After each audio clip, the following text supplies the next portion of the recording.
Hey guys, welcome back to my channel. I am Chef B. Today's video is going to be a 101 on how to make your very own wig. So today's hair, I'll be using a Malaysian curly hair from Beauty Forever, and this is the closure that I got.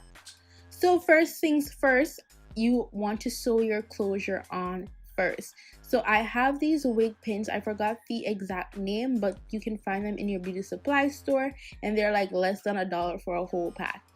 So I pin the front and make sure that it's straight, and then I pin the very middle in the back.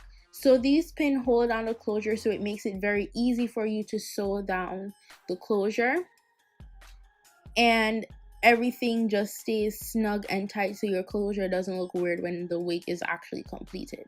So now that you see that the line is straight, neat, and tucked, I'm just gonna start sewing with my needle and thread. Make sure that the needle and thread is knotted, of course. And then what I do is I sew, how do I say this? I sew above. Is that the terminology? I have no idea. Then I double wrap and pull tight.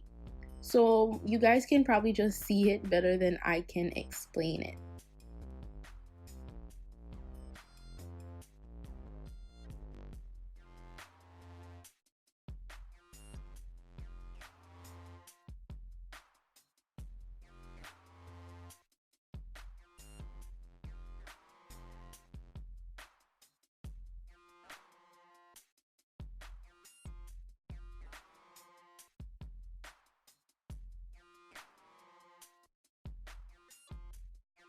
So I am no professional, so I'm just showing you guys what I know. So each time I learn a new technique or anything that I learn, I just like to share with you guys.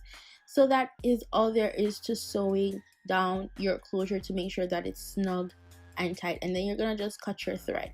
So if you don't know, you don't sew the very front because you're going to cut your what's this called, your dome cap. So don't sew this section here in the front, leave it free.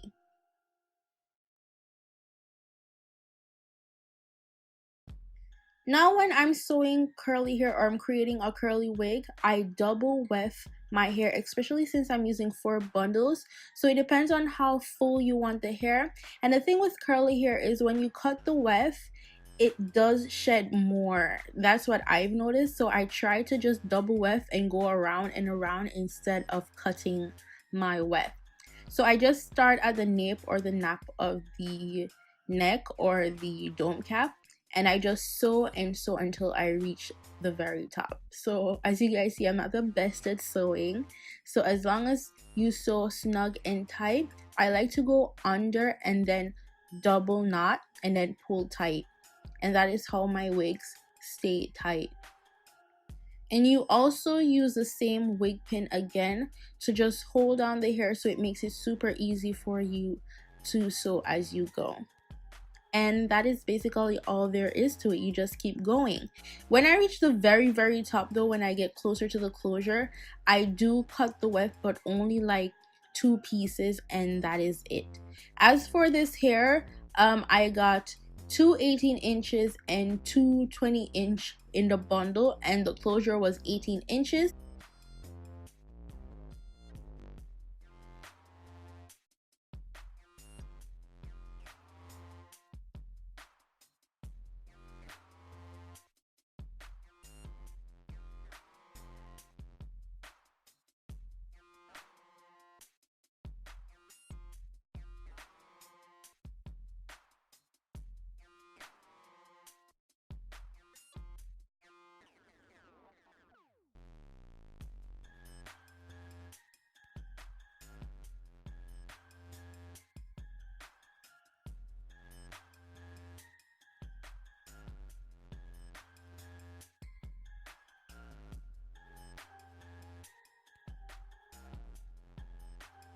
I feel like bleaching this hair, so you guys can just stay tuned for my next video when I actually style the wig to see if I'll actually bleach it or just leave it in this in its natural color.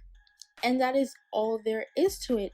Thank you guys so much for watching. I hope this tutorial was very informative and helpful. You can follow me on Instagram, Snapchat, and Twitter at damn that's chef. Everything you guys need to know will be in the description box below. I love y'all for watching. Go on, big up yourself. Bye guys.